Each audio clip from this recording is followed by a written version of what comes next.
Hello guys! Welcome back to my channel! At sa video po na to, wala po akong ituturo na kahit anumang special, but this is just a reminder sa lahat po sa inyo na kahit gaano pa kaliit ang dividends mo, kahit sabi mong 1,000 per year ang dividends na natatanggap mo, it is a big deal. At sa hindi pa po nag-uumpisa o sa maliit ang puhunan, no? Ang 1,000 a year na dividends po ay hindi po mahirap i-achieve, no? Kasi kung nakapagbukas po tayo ng account sa mga broker, ibig sabihin meron tayong mga around 10,000 or 15,000 pesos, no? At sa 20 mil na puhunan po natin, madali po ma-achieve ang 5% na dividend yield, no? Ang dami pong stock na nagbibigay ng 5% pataas. So sa 20,000 na puhunan natin, makakatanggap na po tayo ng 1,000 na dividends kada taon. Pero Kuya John, ang liit na 1,000 pesos. Ano ang magagawa ng 1,000 pesos? Pag dinivide niya sa 365 days kada taon, 3 piso lang po iyan. Pero think of it this way, no? Kaya natin bunuin 20,000 para makakuha ng 1,000 per years, no? In such a short time, kayang-kaya po natin bunuin po yan. Pwede tayong mag-sideline, no? Pwede tayong magbenta ng lumang brief or ano man, no? And ganito po siya tingnan, no? Yung 1,000 pesos po na yan, for many of us, sa marami po sa atin, pwede na po tayong mabuhay sa isang araw, mapagkasya natin sa ating expenses ang 1,000 pesos. Anong ibig sabihin po nun? For most of us, kung meron kang 1,000 pesos na dividend per year, pwede ka nang umabsent ng isang araw sa trabaho. Think of it that way. Pwede, imagine that. Noong nakaraang taon, hindi ka pwedeng umabsent, no work, no pay ka. Ngayon, pag umabsent ka isang araw, okay lang kasi meron kang 1,000 pesos na dividend. Magko-cover ng isang absence mo. At kung nag-grind ka na nag-grind, this is very achievable. In 3 to 5 years, no? Nag-grind ka na nag-grind. Yung one day mo, pwede mo nang gawing 5 araw. 5 araw ka pwedeng umabsent o 1 linggo sa loob ng 1 taon. Imagine that. In 3 to 5 years from now, pwede ka nang umabsent sa trabaho mo ng 1 linggong tumataginting. Bakasyon mo, libre. Bakasyon mo, sponsored ng dividends. At kung naabot mo na yung 1 linggo na absent, no? Dagdagan mo pa ng 5 to 10 years, no? 5 to 10 years more. Baka mapaabot mo na ng 1 buwan. Imagine that, sabbatical na ang tawag po dito. Sa loob ng 1 taon, pwede kang umabsent ng 1 buwan, mapapalitan ang kita mo sa pamamagitan ng iyong dividends. At ano ang mangyayari? Kung dinire-diretso mo to, you keep on investing, infusing capital, reinvesting, no?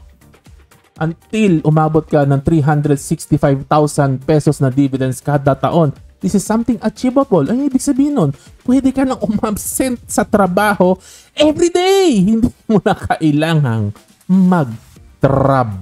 Kuya John, pinaglololoko mo ko 365,000 na dividend. Ngayon 20 mil pa lang ako nag-uumpisa. Hindi achievable yan. Loko-loko ka. Siraulo ka. Bolero ka. Guys, nag-member po ako. Sinusundan ko po si Reet Buddy. Tingnan niyo po sa Facebook po, no? Ito pong page ni Reet Buddy. Ano po ako, na-inspire po ako. I-check out niyo po siya, no? Nabasa ko yung isa po niyang post. In just 9 years na nagbukas po siya ng account sa broker at nag-dividend investing. Imagine that, no? Nauna na siya natuto ng dividend investing. Nung araw niya, wala naman akong kaalam-alam, no? Sa ano, ang alam ko lang dyan, hula-hula, no? Investing. Siya, dividend investing. 9 years na siyang disiplinado. Ayun. Ang sabi niya po sa post niya po noon last week lang po nabasa ko, 58% na po ng ang dividends niya, equivalent ng 58% na ng kanyang salary. Ibig sabihin 42% to go, 42% na lang, no? Pwede na siyang mag-retire. 58% na kanyang salary kayang ibigay ng dividends. Anong ibig sabihin nun? Pwede na siyang umabsent ng 7 buwan, 7 months sa 1 taon. Imagine that, sa 1 taon, pwede kang umabsent ng 7 months. Malapit na po mag-retire si Reet Buddy. Kudos kay Reet Buddy, no? Talagang hangang-hanga po tayo. Napakahusay. Hinahangaan po natin talaga. Check out niyo po yung page po niya, no? Of course, syempre. No? Ako po ay nakakaintindi ng konting math. Alam ko po no, na dito nagawa niya to na 9 years lang. 58% na ng salary niya or 7 months na siyang pwedeng umabsent, no? Alam natin na matipid dito si Rate Buddy, no? Ang estimate ko po dito, around 30% ng kanyang income pinapasok po niya sa kanyang investing at very very disciplined na tao po itong si Rate Buddy po, no? So, pero syempre, kaya din po natin gawin po 'yan. Kung nagawa niya in 9 years 58% o 7 months pwede na siyang umabsent. Of course, kaya rin po natin gawin niya, no? Siguro hindi ganun kabilis, pero this is an example na kayang-kayang gawin po yan. 9 years, ang lapit na po niya sa retirement. Kung ako po sa estimate ko, this is another 5 to 7 years, baka retired na po itong si Rate Buddy, no? At nagta-travel na lang po ito around the world. So how do we do it, no? Just keep on living below your means, no? Reminder lang po sa ating lahat, no? Wag pong gastador, no?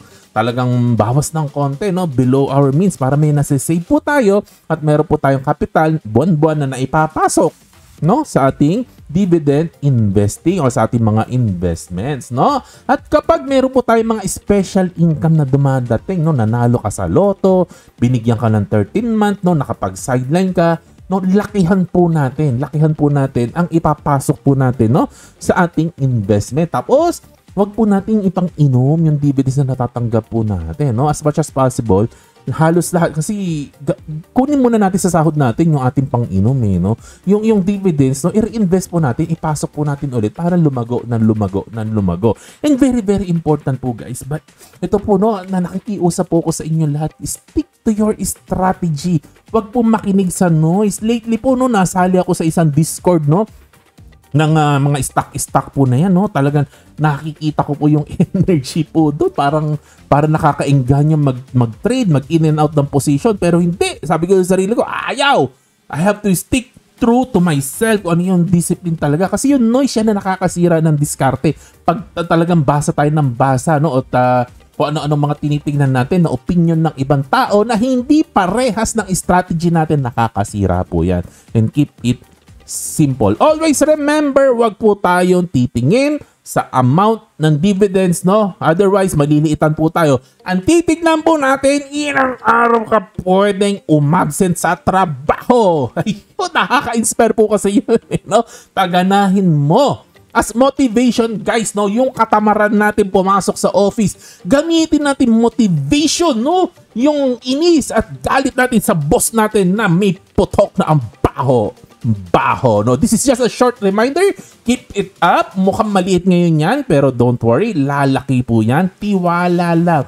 The math is on your side. Diretso po sa dividend investing. Guys, isi-share ko lang po sa inyo.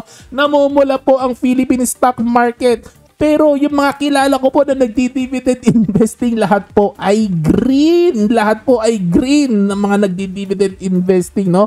Malalaki ang tinubo while the index is down. Okay? So, tiwala lang po. No? Yan lang ang ating daldalan ngayon. Disclaimer, this is just for entertainment. Ano nga ulit yun? General education, no? Like, share, subscribe. To God be the glory. God bless sa inyo. Happy investing. Bye-bye.